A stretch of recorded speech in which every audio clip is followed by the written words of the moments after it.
আসসালামু আলাইকুম ওয়া রাহমাতুল্লাহি ওয়া বারাকাতুহু। প্রিয় ফ্যান ফলোয়ার বৃন্দ, আমি doctor Saidur Rahman Saeed, ECG study and solve and treatment of the heart disease এই গ্রুপের অ্যাডমিন অ্যান্ড ফাউন্ডার, মাদারীপুরবাসীর জন্য চিকিৎসা সেবা এই গ্রুপের অ্যাডমিন অ্যান্ড ফাউন্ডার।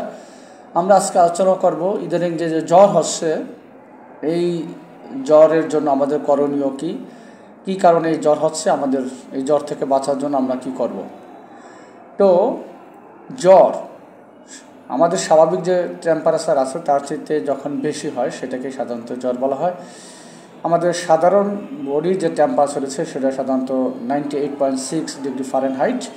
তো আমরা যখন এইটা 99 এর উপরে হবে তখন সেটাকে আমরা সাধারণত জ্বর বা ফিভার হিসেবে ধরব।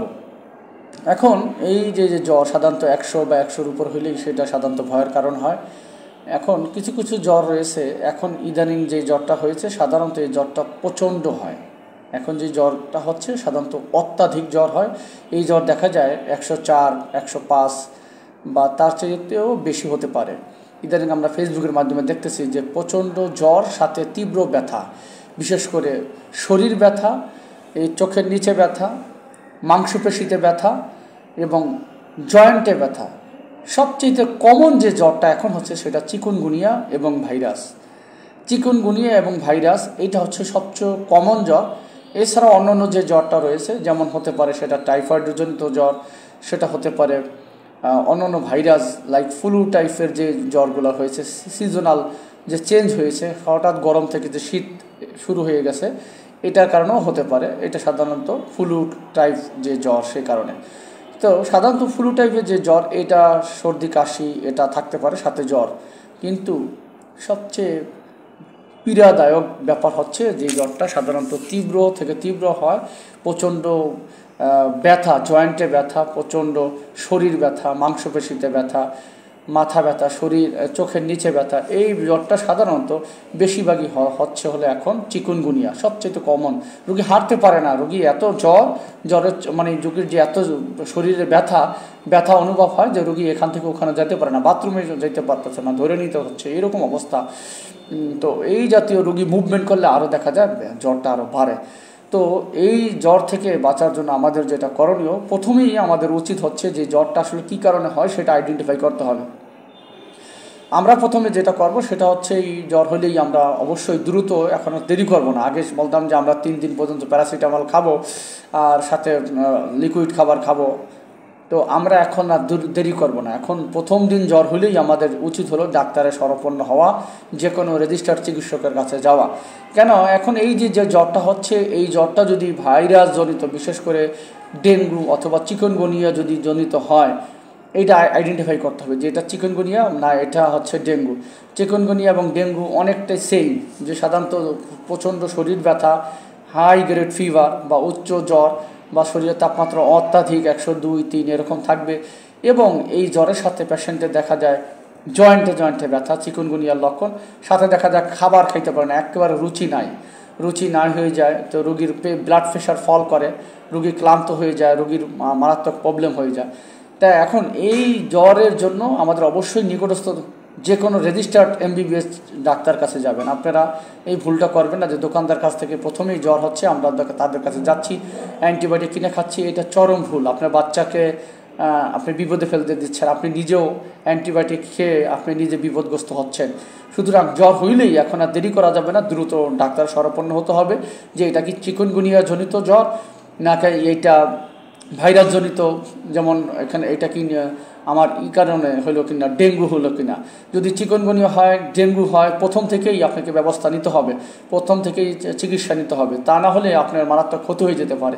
কিছু ডেঙ্গু জ্বর প্রথম থেকেই তার সিমটম এর সাথে কিছু রক্তের রিপোর্ট দেখে আমরা বুঝতে পারি যে এটা জ্বরটা খুব খারাপ, এবং তার সিমটম যদি ব্লাড প্রেশার ফল করে, তার যদি খাবার খেতে না পারে, রোগীকে অবশ্যই হাসপাতালে ভর্তি হতে হবে, তাকে কিছু IV ফ্লুইড দিতে হবে, কিছু ঔষধ দিতে হবে, তা না হলে আপনার কিন্তু ক্ষতি হয়ে যাবে, মারাত্মক ক্ষতি হয়ে যাবে। সুতরাং আপনাদের অবশ্যই এই জ্বরের লক্ষণ দেখা দিলেই, হাই গ্রেড ফিভার হলেই আমাদের উচিত হলো ডাক্তারের কাছে যাওয়া। যেমন চিকুনগুনিয়া, এই জ্বরের আপনার হচ্ছে যেই ব্যথাটা হয়, রোগী খাবার খাইতে পারে না, এটাও আপনার জন্য খুব পীড়াদায়ক ঘটনা। তো আমাদের উচিত প্রথম থেকেই হাসপাতালে যাওয়া, প্রথম থেকেই যে কোনো রেজিস্টার্ড MBBS চিকিৎসকের কাছে যাওয়া, কোনো ফার্মেসি থেকে অথবা কোনো অন্য পার্সন যারা ডাক্তার না এরকম লোকের কাছ থেকে ঔষধ কিনে খাওয়া যাবে না, না দেখে। কিছু রক্ত পরীক্ষা অবশ্যই করতে হবে, সবচেয়ে গুরুত্বপূর্ণ সেগুলো CBC টেস্ট করতেই হবে, চিকুনগুনিয়া, IgG, IgM, NS1 এই টেস্টগুলো করতে হবে, ডেঙ্গু আছে কিনা। এবং CBC থেকে আমরা বুঝতে পারবো যে তার ব্লাড বিশেষ করে ওনার প্লেটলেট কাউন্ট কমে গেল কিনা অথবা টোটাল কাউন্ট বেড়ে গেল কিনা। যদি টোটাল কাউন্ট অনেক বেড়ে যায়, ESR বেড়ে যায়, সাধারণত এটা টাইফয়েডের লক্ষণ হতে পারে। প্রথম থেকে আমরা কিন্তু সেটা বুঝতে পারি। আবার এটা কি লিম্ফোসাইট বেড়ে গেল কিনা, সাধারণত নিউট্রোফিলের পরিমাণ বেশি বেড়ে যায় সাধারণত যদি টাইফয়েড হয় বা অন্য কোনো সিমটম হয়, কিন্তু ব্যাকটেরিয়াজনিত কারণ। যদি আমার ভাইরাসজনিত কারণ হয়, সাধারণত নিউট্রোফিল না বেড়ে এখানে লিম্ফোসাইটের পরিমাণ নর্মালি বেশি বেড়ে যায়। যদি টোটাল কাউন্ট বেশি বেড়ে যায়, বুকে ব্যথা থাকে, সেটা নিউমোনিয়ার কারণেও হতে পারে। সেক্ষেত্রে আমরা একটা বুকের এক্সরে করে দেখি যে আসলে যে এই যে বুকে ব্যথা সাথে জ্বর, হাই গ্রেড ফিভার, এইটা অনেক সময় নিউমোনিয়া জনিত কারণ হয়।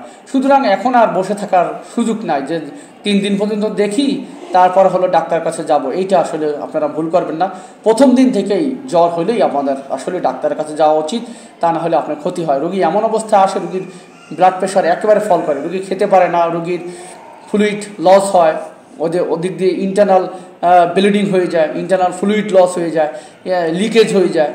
বিশেষ করে এটা ডেঙ্গুতে বেশি হয়। তাহলে তখন কিন্তু রোগীকে আর বাঁচানোই যায় না, ভেইন খুঁজে পাওয়া যায় না, IV যে ফ্লুইড দিবে সেটাও পায় না, পেশেন্ট শকে চলে যায়। সুতরাং আমাদের প্রথম দিন থেকেই জ্বর হইলেই আমাদের উচিত নিকটস্থ যে কোনো রেজিস্টার চিকিৎসকের কাছে যাওয়া, তারপর কিছু ইনভেস্টিগেশন করে দেওয়া।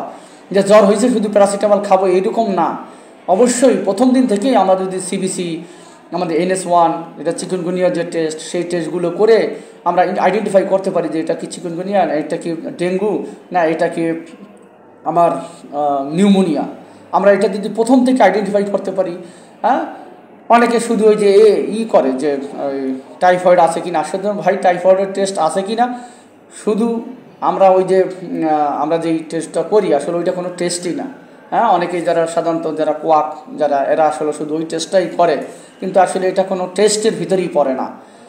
ওই টেস্টটা 7 দিনের ভিতর করলেও লাভ নাই, 7 দিন পরে সাধারণত এই টেস্টটা করা হয়। শুধু ওইটা দিয়ে শুধু ভিডাল টেস্ট যেটা সাধারণত করে, কিন্তু শুধু ভিডাল টেস্ট দিয়ে টাইফয়েড আইডেন্টিফাই করা যায় না। টাইফয়েডের স্পেসিফিক টেস্টই হচ্ছে পেশেন্টের সিমটম আমরা দেখি, তার হচ্ছে রক্তের CBC দেখি, এবং কনফার্মেটিভ টেস্ট যদি কেউ বলা হয় ব্লাড কালচার হচ্ছে টাইফয়েড কনফার্মেটিভ টেস্ট।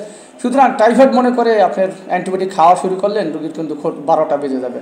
তাই অ্যান্টিবায়োটিক না খেয়ে প্রথম দিনে জ্বর হলেই অবশ্যই আপনার ডাক্তারের কাছে যান, দ্রুত যান, এবং আপনার রোগীর যথাযথ ব্যবস্থা নিন, না হলে কিন্তু আপনার ক্ষতি হয়ে যাবে, আপনার বাচ্চার ক্ষতি হয়ে যাবে, আপনাদের যারা অসুস্থ তাদের ক্ষতি হয়ে যাবে।